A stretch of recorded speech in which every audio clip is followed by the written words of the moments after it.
दुनिया की सबसे पुरानी यूनिवर्सिटी बिहार से है।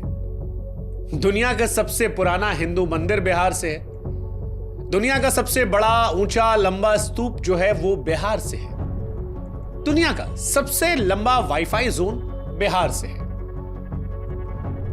दुनिया की सबसे पुरानी हाईवे बिहार में है। भारत के 10 सबसे बड़े ब्रिज में से 4 बिहार में से है। बिहार वो प्रदेश है जो यूपी के बाद सबसे ज्यादा आईएएस अधिकारी देता है। दुनिया के 2 बड़े धर्म जैन और बुद्ध, इनके प्रमुख स्थान बिहार से है। जिसने दुनिया को जीरो दिया या जो भारत का प्रथम राष्ट्रपति बना, उन दोनों का जन्म बिहार में हुआ। सिखों के 10वें और अंतिम गुरु गुरु गोविंद सिंह जी का जन्म भी बिहार से हुआ।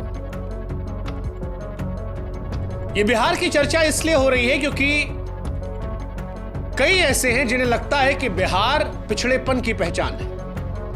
बिहार को देश से निकाल दिया जाए तो देश विकसित कहलाएगा। इस देश में इन मैडम के जैसे कई लोग हैं जिन्हें बिहार से घिन आती है, जिन्हें बिहार से शर्म आती है। और ऐसे में हमें लगा कि हमारे देश के एक महत्वपूर्ण प्रदेश बिहार के बारे में आज लोगों को रूबरू कराएं। नमस्कार, मेरा नाम शुभांकर है और मैं उत्तर प्रदेश का रहने वाला हूं। लेकिन आज मैं आपको बिहार की कहानी सुनाऊंगा, बिहार के इतिहास से रूबरू कराऊंगा, बिहार के वर्तमान के बारे में आपको बताऊंगा। और वो तमाम लोग जिन्हें देश में बिहार के नाम से घिन आती है, बिहारियों को देखकर शर्मिंदगी महसूस होती है या बिहार को वो पिछड़ेपन की नजर से देखते हैं, उन्हें आज ये वीडियो जरूर भेजिएगा। आज तक हमने कहा नहीं, लेकिन आज कहते हैं कि इस वीडियो को शेयर जरूर कीजिएगा हर उस व्यक्ति से जो बिहार को देखकर आंख नाक कान मुंह बनाता है। यह मोहतरमा शिक्षिका है, टीचर, और किसी अरे गहरे नत्थु खैरे स्कूल की टीचर नहीं है। मैडम केंद्रीय विद्यालय की शिक्षिका है। लेकिन इन मैडम की जब भाषा हमने सुनी तो बड़ी शर्मिंदगी हुई कि कैसे धारा प्रवाह ये बिहारियों को गाली दे रही है। मेरे से क्या दुश्मनी थी? मुझे इंडिया के वर्स्ट फकिंग रीजन में पोस्टिंग दे दी। मेरे को गोवा दे देते, कहीं भी दे देते, उड़ीसा दे देते, कोई दिक्कत नहीं थी मुझे। I am not kidding, the situation of Bihar is actually it is not even hyped up, it is and Bihar is just have no civic sense, not even kidding. सच कहे तो हमको नहीं मालूम है कि ये मैडम क्या पढ़ाती है, लेकिन जितना हमने इनको सुना, जिस हिसाब से बिहार को ये गाली दे रही थी, उस हिसाब से एक बात तो साफ थी कि बिहार को लेकर इनकी मानसिकता कुंठित है। बिहार को लेकर इनके मन में बेपनाह नफरत है। मैडम अपने वीडियो में बिहार को जबरदस्त तरीके से कोस रही थी, और ऐसा इसलिए कर रही थी क्योंकि इन्हें बिहार में पोस्टिंग दे दी गई। अब बिहार के बारे में मैडम की अज्ञानता कहें, पूर्वाग्रह कहें, दुराग्रह कहें, या फिर उटपटांग बोलकर सोशल मीडिया पर वायरल होने की निंजा टेक्निक, लेकिन जब मैडम ने वीडियो रिकॉर्ड करके लेक्चर दिया, सोशल मीडिया पर वीडियो पोस्ट किया, तो यह बात बिहारियों को और देश में बिहार से प्यार करने वालों को रास नहीं आई। इन मैडम के मन में बिहार को लेकर इतनी घृणा रही कि मैडम कहती है कि बिहार की वजह से देश विकसित नहीं बन पाया। बिहारियों को तो सिविक सेंस है ही नहीं। Bihar is just have no civic sense, not even kidding. जिस दिन बिहार को देश से हटा दिया जाएगा, इंडिया ऑटोमेटिक डेवलप्ड कंट्री बन जाएगा। आसान शब्दों में कहें तो मैडम कहना चाहती थी कि देश का सबसे घटिया, सबसे पिछड़ा क्षेत्र बिहार है। फिलहाल मैडम, जिनका नाम दीपाली शाह है, उन्हें सस्पेंड कर दिया गया है। लेकिन सस्पेंड उस सोच को करना है, और आज इस वीडियो के माध्यम से उस सोच को हम सस्पेंड करेंगे। उस सोच पर हम प्रहार करेंगे जो बिहारियों को घिनौनी, गंदी, पिछड़ेपन की नजर से देखता है। इसलिए आज मैडम, हमारा आपको जवाब है।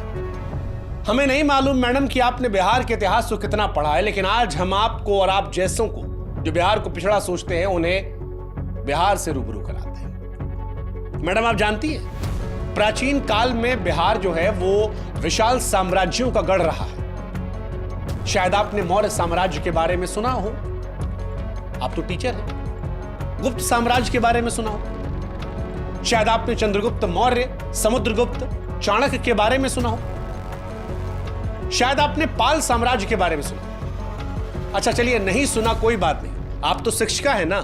नालंदा विश्वविद्यालय के बारे में तो जरूर सुना होगा। क्योंकि एक जमाने में पूरी दुनिया को नालंदा ही शिक्षित करता था। विक्रमशिला विश्वविद्यालय के बारे में तो सुना होगा। बौद्ध शिक्षा के प्रमुख केंद्रों में से एक था, जहां पर तंत्र, विज्ञान, धर्म और दर्शन पढ़ाया जाता था। आपने सम्राट अशोक के बारे में सुना? वो सम्राट जिन्हें सम्राटों का सम्राट कहा जाता था, चक्रवर्ती सम्राट अशोक, जिन्होंने अपने जीवन में एक भी युद्ध नहीं हारे, अपने शासन में 23 विश्वविद्यालयों का निर्माण करवाया। जब हथियार को त्यागा तो सत्य शांति का ऐसा पाठ पढ़ाया जिसकी मिसाल आज भी सारी दुनिया में दी जाती है। मैडम, आप सरकारी कर्मचारी हैं ना? अशोक की लाट तो आपने देखी ही होगी। मतलब जानती है उसका मतलब होता है सच हमेशा जीतता है। इसकी ताकत इतनी है कि अगर एक साधारण से कागज पर यह लग जाए तो उसका महत्व तो बढ़ा देती है, क्योंकि यह संवैधानिक पद और संविधान की ताकत को दिखाती है। आपको भी मैडम जो ज्वाइनिंग लेटर मिला होगा ना, उस पर यह लाट जरूर लगी होगी, लेकिन आप कहती है कि बिहार बेकार है। अशोक के स्तंभ के बारे में सुना है मैडम आपने? भारतीय उपमहाद्वीपों में फैले अखंड स्तंभों में से श्रृंखला है जिसे सम्राट अशोक ने बनवाया था, और ये उसी बिहार में है, उसी बिहार में जिसके बारे में आप कह रही थी कि सिविक सेंस नहीं है। मैडम, ये बिहार ही है जिसके संस्कृति का लोहा पूरी दुनिया मानती है। यही की भोजपुरी, मैथिली, मगही, तिरहुत और अंग संस्कृतियों का मिश्रण है। मधुबनी पेंटिंग के बारे में मैडम जानती है? इसी बिहार की है। चलिए बाकी सब छोड़ दीजिए। आजकल बड़ी चर्चा चल रही है मखाना को लेकर। हमारे देश के प्रधानमंत्री मोदी जी ने अभी कुछ दिन पहले कहा था कि मखाना जरूर खाया कीजिए। मैडम, क्या आप जानती हैं कि सबसे ज्यादा मखाना जो है वो बिहार में होता है और पूरी दुनिया में यहीं से जाता है? चले मखाना ना सही, लीची तो खाई होगी ना, बड़ी मीठी होती है। थोड़ी सी जबान भी आपकी होती तो शायद बढ़िया होता, लेकिन लीची भी इसी बिहार से सबसे ज्यादा होती है। आपने मुंह उठा के बिहार को कोसना शुरू कर दिया, लेकिन काश कि बिहार के बारे में थोड़ा सा आप पढ़ लेते। आप धार्मिक हैं? चलिए पता नहीं, लेकिन बौद्ध धर्म, जैन धर्म का उदय जो है वो भी बिहार में हुआ था। दुनिया में जब भी शांति का पाठ पढ़ाया जाता है तो गौतम बुद्ध का नाम आता है। क्या आप जानती हैं मैडम कि गौतम बुद्ध जी को ज्ञान की प्राप्ति इसी बिहार के बोधगया में हुई थी। महावीर स्वामी जैन धर्म के 24वें तीर्थकर भी इसी बिहार के वैशाली जिला में पैदा हुए थे। यानी बिहार जो है मैडम वो बौद्ध और जैन धर्म की जड़ें हैं, सारी दुनिया में प्रसिद्धि है। अच्छा चलिए बहुत पीछे नहीं जाते हैं, थोड़ा नजदीक आते हैं। 1857 की क्रांति के बारे में तो मैडम सुना ही होगा आपने, हो सकता पढ़ी भी हो। 1857 की क्रांति में बिहार के वीरों ने ही अंग्रेजों के खिलाफ बढ़ चढ़कर हिस्सा लिया था। चलिए किसी को ना जानती होंगी, सैलरी तो आता होगा ना मैडम? सैलरी में नोट पे जो बापूजी बने होते हैं, महात्मा गांधी जी, उनको तो जानती होंगी ना? हाँ, महात्मा गांधी जी ने भी आजादी की लड़ाई इसी बिहार के चंपारण से शुरुआत की थी, सत्याग्रह किया था। और यही सत्याग्रह चंपारण से शुरू हुआ था, वो बाद में अंग्रेजों के खिलाफ एक बहुत बड़े आंदोलनों में से एक रहा।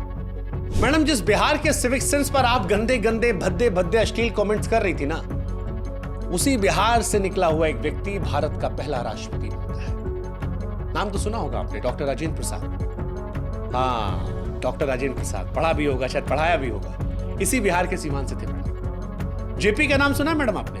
जयप्रकाश नारायण, एक ऐसा नेता जिसने बिहार की भूमि से एक ऐसी चिंगारी जलाई थी जो दिल्ली पहुंचते पहुंचते ज्वाला बन गई और देश की प्रथम महिला प्रधानमंत्री इंदिरा गांधी जी की मजबूत सरकार का तख्ता पलट करवा दिया था। भ्रष्टाचार के खिलाफ आजाद भारत का जो सबसे पहला सबसे बड़ा आंदोलन था, इन्हीं जेपी की अगुवाई में हुआ था। आज देश में बहुत नेता मैडम जो जेपी के चेले चपाटे हैं, वो जेपी जी भी बिहार से ही थे।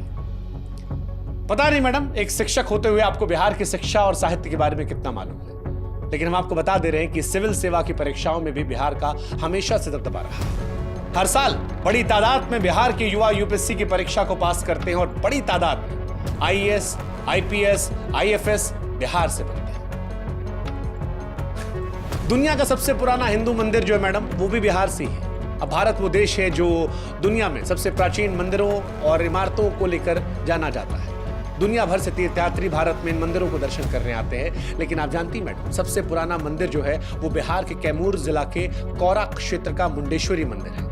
कहा जाता है कि 3री या 4थी शताब्दी में इसका निर्माण हुआ था। सबसे ज्यादा लोग यहीं जाते हैं, पूजा आता है। चलिए, वाईफाई का तो इस्तेमाल करती होंगी ना मैडम आप? डेटा इंटरनेट फ्री वाला मिल जाता होगा, सबको मजा आता है। क्या आप जानती हैं कि दुनिया का सबसे लंबा वाईफाई जोन जो है वो बिहार की राजधानी पटना में है?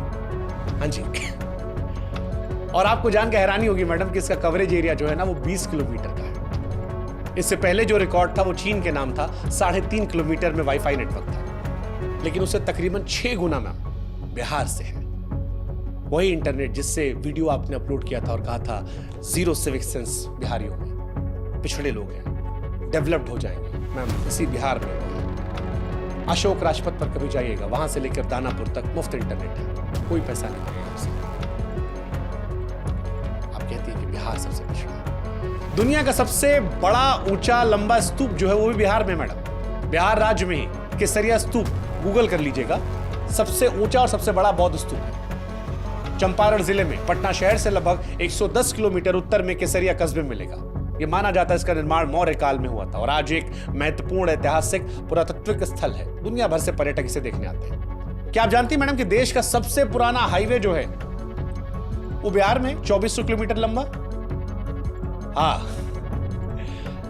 मतलब आपको हैरानी होगी, दक्षिण एशिया के सबसे लंबे और पुराने रास्तों में से हावड़ा के पश्चिम में स्थित बांग्लादेश के चटगांव से शुरू होता है और उसके बाद वर्धमान, आसनसोल, सासाराम, प्रयागराज, कानपुर, कन्नौज, एटा, अलीगढ़, बुलंदशहर, गाजियाबाद, दिल्ली, पानीपत, करनाल, अंबाला, लुधियाना, जालंधर, अमृतसर, पाकिस्तान के लाहौर, रावलपिंडी होते मैडम अफगानिस्तान के कंधार तक ये जाता है ना, वो भी बिहार में ही मैडम।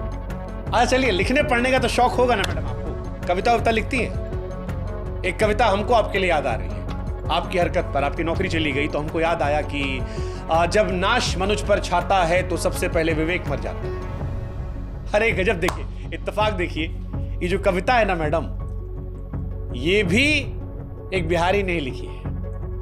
ये पंक्तियां लिखने वाले रामधारी सिंह दिनकर साहब बिहार के बेगूसराय के थे, जिन्हें राष्ट्र कवि का भी दर्जा दिया गया है ना। गजब मैम, आप पढ़ने लिखने की बात करें, देखिए वैसे इस कविता को आपको पढ़ना चाहिए और इससे अमल लेना चाहिए, सीखना चाहिए, और आप जैसे और भी जो लोग हैं उनको भी, कि जब नाश मनुष्य पर छाता है तब सबसे पहले विवेक मर जाता है।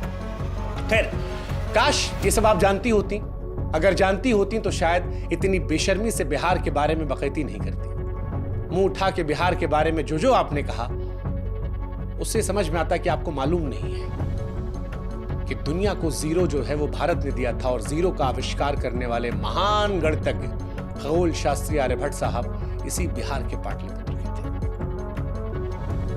भारत में मैडम लोग क्रिकेट बहुत देखते हैं, जबरदस्त क्रिकेट देखते हैं। अंतर्राष्ट्रीय खेलों की दुनिया में बिहार का बोलबाला भी है। MS धोनी 3 ICC ट्रॉफी दिलाई, वो भी इसी बिहार में पैदा हुए थे। हाँ, आप कह सकती हैं कि झारखंड, लेकिन तब जब पैदा हुए तब बिहार ही था, बिहार से ही झारखंड निकला है। इसीलिए कुछ कहने से पहले सोच लेना चाहिए। नेता हमने बता दिया, क्रिकेट हमने बता दिया, बॉलीवुड मैडम, पिक्चर तो देखती होंगी ना आप, बॉलीवुड में भी बिहार का सिक्का है। शत्रुघ्न सिन्हा के दौर से लेकर पंकज त्रिपाठी तक सब बिहारियों का जलवा है। पंकज त्रिपाठी के पिक्चर देखी होगी ना मैडम, बिहार से हैं। चलिए, मनोज वाजपेयी तो जानती होंगी ना, वो भी इसी बिहार से हैं। संजय मिश्रा, बहुत सारे एक्टर है, कितनों का नाम आपको बताएंगे मैडम, क्या क्या बताएं, कितना आपको बताएं कि बिहार की धरती जो है वो ज्ञान, वीरता, राजनीति, साहित्य, संस्कृति और उद्योग का संगम रही। ये कुछ चंद लोग को देखकर तुरंत जज कर लिया जो मैडम ना आपने, और उसके बाद जो कुछ कह दिया, उससे पहले आपको सोचना चाहिए था कि जिस बिहार और जिस बिहारियों का आप अपमान कर रही हैं, उसी बिहार में आपको नौकरी दी गई थी। नौकरी पेट पालती मैडम, आपका जीवन चलता, आपके परिवार के लोगों का जीवन अच्छे तरीके से चलता। आपको सोचना चाहिए था कि जिन लोगों को आप कोस रही हैं उनका इस देश की अर्थव्यवस्था में बहुत बड़ा योगदान है। अगर बिहार का आदमी मुंबई, दिल्ली जैसे शहरों से पलायन कर जाए तो दिल्ली मुंबई थम जाएगी। बोलने का अर्थ ये नहीं है कि आपके मन में जो कुछ आएगा, उल जुलूल, अलाएं बलाएं, अकबक, सब उड़ेल दो, नहीं मैडम। बिहार के लोगों को बिहारी होने पर गर्व है, और हम यूपी से हैं, लेकिन हमको बिहार पर शर्म नहीं है, हमको भी उन पर गर्व है, और पूरे देश को होना चाहिए। और हम आपको और आप जैसी सोच रखने वालों को कहेंगे कि आपकी सड़ी हुई सोच पर लानत है। ये वीडियो उन तमाम लोगों के लिए है जो बिहार को लेकर पूर्वाग्रह से ग्रसित है, और इसीलिए हम कह रहे हैं कि बिहार को फिर से देखिए, हो सके तो फिर से जानिए, बिहार के बारे में पढ़िए, समझिए, जानिए और उसके बाद बताइए कि क्या है बिहार। बिहारी समाज को हमारा नमस्कार। उम्मीद है अब जब कोई आपको कहेगा ए बिहारी, या आपको किसी पूर्वाग्रह से ग्रसित होकर चढ़ाने की कोशिश करेगा, तो ये वीडियो का लिंक उठाकर उसके मुंह पर मारेगा। कहिएगा बिहारी होने पर शर्म नहीं है, गर्व है, पूरे देश को है, हमको है, आपको है, 140 करोड़ भारतीयों को है। जय हिंद, जय भारत, जय बिहार।